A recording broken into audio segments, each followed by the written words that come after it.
ಇದು ಹೇಳ್ಕೊಳ್ಳಿ.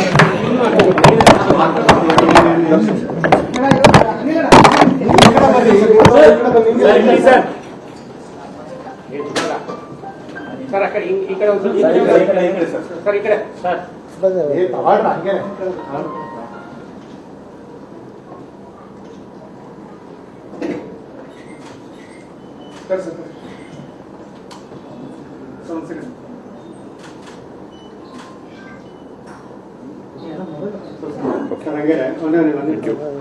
As early as possible. ನೀವು ಪಾಪ ಇವ್ರದ್ದು ಹೋಗ್ತೀರಿ, ನೀವು ರಿಸೈನ್ ಮಾಡಿ ಮಂತ್ರಿಗಳಾಗತ್ತೀರಿ ಸೆಕ್ರೆಟರಿ ಕೊಟ್ಟು ಶಾರ್ಟ್ ಟೈಮ್ನಾಗ 7 days ಇವತ್ತೇ ಮಾಡೋದು ಒಳ್ಳೆಯದು. Thank you sir. ನೀವು ರಾಜೀನಾಮೆ ಕೊಡ್ತಿದ್ದೀರಿ, ಅವರು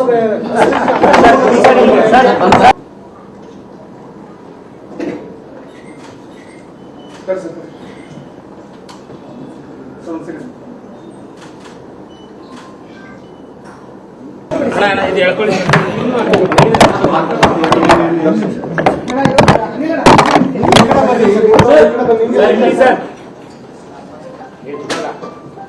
ಸರ್ ಆ ಕಡೆ ಈ ಕಡೆ ಒಂದು ಸರ್ ಈ ಕಡೆ ಸರ್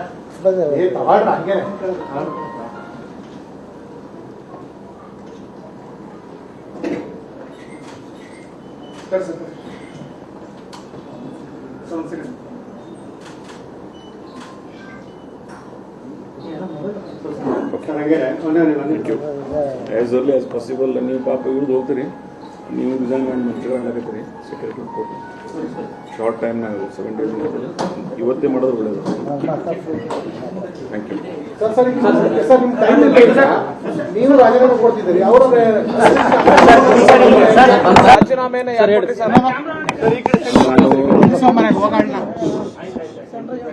ಪಕ್ಷದೊಳಗೆ ಇತ್ತೀಚಿನ ಬೆಳವಣಿಗೆಗಳನ್ನು ಗಮನಿಸ್ತಾ ಇದೆ. ಇನ್ನು ಕೊನೆಗೆ ಇವತ್ತಿನ ಎಕ್ಸ್ಪಾನ್ಷನ್ದಲ್ಲಿ ಏನು ಮಾತು ಕೊಟ್ಟಿದ್ರು, ಆ ಮಾತನ್ನ ನಮ್ಮ ನಾಯಕತ್ವ ಉಳಿಸ್ಕೊಂಡಿಲ್ಲ. ಸೊ ಅದಕ್ಕಾಗಿ ನನ್ನ ಅನಿವಾರ್ಯವಾಗಿ ಬೇರೆ ಮಾರ್ಗ ಇಲ್ಲ ನನಗೆ, ಅದಕ್ಕೆ ನಾನು ರಿಸೈನ್ ಮಾಡ್ತಾ ಇದ್ದೀನಿ. ಅದಕ್ಕಾಗಿ ಈಗ ಸ್ಪೀಕರ್ ಅವರು ಬಂದು ಸಬ್ಮಿಟ್ ಮಾಡಿ. ರಾಜೀನಾಮೆ ಕೊಟ್ಟ ತಕ್ಷಣ ನಿಮ್ಮ ಸ್ಥಾನಮಾನಗಳು ಏನು ನೀವು ರಾಜೀನಾಮೆ ಕೊಟ್ಟ ತಕ್ಷಣ ಬಗೆಹರಿತಾವ ಅಥವಾ ಇದು ಒತ್ತಡ ತಂತ್ರ? ಸ್ಥಾನಮಾನಕ್ಕಾಗಿ ರಿಸೈನ್ ಮಾಡ್ತಾ ಇಲ್ಲ. ನನ್ನ ಆತ್ಮಸಾಕ್ಷಿ ಒಪ್ಪದೇ ಇರೋದ್ರಿಂದ, ಕಾಂಗ್ರೆಸ್ನಲ್ಲಿ ನಿಷ್ಠೆ ಪ್ರಾಮಾಣಿಕ ಇದ್ದವರಿಗೆ ಬೆಲೆ ಇಲ್ಲ ಅಂತಕ್ಕಂಥ ಒಂದು ವಾತಾವರಣ ಬಿಜಾಪುರದಲ್ಲಿ ನಿರ್ಮಾಣ ಆದ್ರಿಂದ ಅನಿವಾರ್ಯವಾಗಿ ನನಗೆ ಬೇರೆ ಮಾರ್ಗ ಇಲ್ಲ. ಸ್ಥಾನ ತಪ್ಪಿಸಿದಾರೆ ಸರ್ ಯಾರಾದರೂ? ನಿನ್ನೆವರೆಗೆ ಇವತ್ತು ಬೆಳಗ್ಗೆವರೆಗೆ ಇದ್ದು ನನಗೆ ಇಂಟಿಮೇಷನ್ ಕೊಟ್ಟು ಇವತ್ತು ಆ ರೀತಿ ಮಾಡಿದಾರಂದ್ರೆ ಅನಿವಾರ್ಯವಾಗಿ ನನಗೆ ಬೇರೆ ದಾರಿನೇ ಇಲ್ಲ.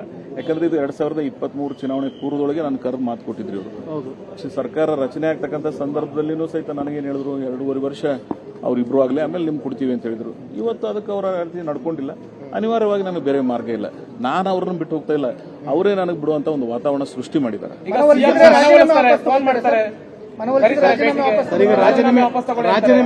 4 ದಶಕಗಳ 8 ಚುನಾವಣೆಗಳನ್ನು ಎದುರಿಸಿರ್ತಕ್ಕಂಥ ಒಬ್ಬ ಪ್ರಬುದ್ಧ ರಾಜಕಾರಣಿ. ನಾನು ಒಂದೇನಾದ್ರೂ ತೀರ್ಮಾನ ಮಾಡಿದೆ ಅಂದ್ರೆ ಅದ್ರ ಹಿಂದೆ ಸರಿಯೋದಿಲ್ಲ. I never go back.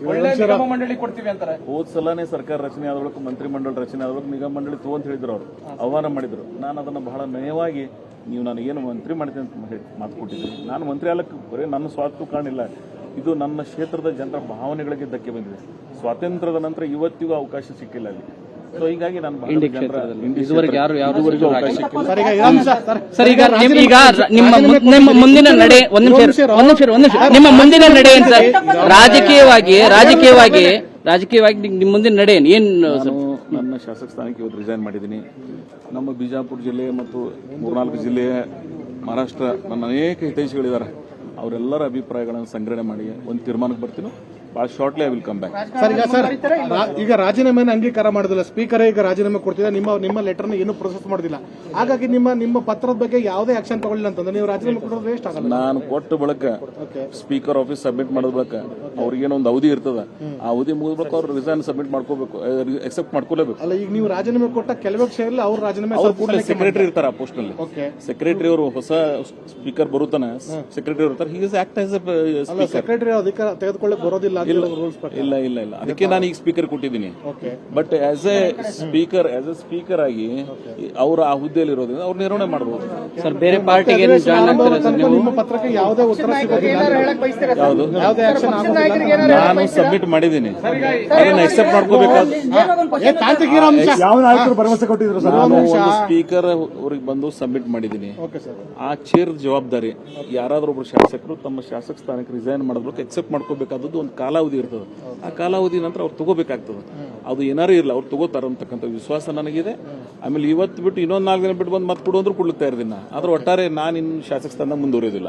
Sir ಸಚಿವ ಸ್ಥಾನ ತಪ್ಪಲಿಕ್ಕೆ ಎಂ ಬಿ ಪಾಟೀಲ್ ಅವರೇ ಕಾರಣ ಹೇಳ್ತಾ ಇದ್ದಾರೆ. ಅದು ಇನ್ನಿದಲ್ಲ, ಅದು ನಮ್ಮದು ರಾಜಕಾರಣ ಬಹಳ ಸುದೀರ್ಘವಾಗಿ ಒಂದೇ ಪಾರ್ಟಿಯಲ್ಲಿದ್ರು ಹೋರಾಟಗಳು ದಶಕಗಳಿಂದ ಬಂದಿದೆ. ಅದು ಇವತ್ತು ಬೀದಿಗೆ ಬಂದಿದೆ. ಅದನ್ನ ಮುಂದಿನ ನಿರ್ಮಾಣ ಏನಾಗ್ತದೆ ಅಪ್ಪಾಜಿ ನಾಡಗೌಡರಿಗೂ ಅದೇ ತರ ಆಗಿದೆ ಅಂತ ಆಗೋ ಪ್ರಶ್ನೆ ಬರೋದಿಲ್ಲ. ನಾನು ನೇರವಾಗಿ ಎದುರಿಸ್ತೀನಿ. 28ಕ್ಕೆ ರಾಜಕಾರಣ ಅವತ್ತು ಸ್ಟಾರ್ಟ್ ಆಗ್ತದೆ, ಬಿಜಾಪುರದ ರಾಜಕಾರಣ. ಸರ್ ಅಪ್ಪಾಜಿ ಏನ್ ಸರ್ ಏನ್ ಮಾಡ್ತೀರಾ ಸರ್?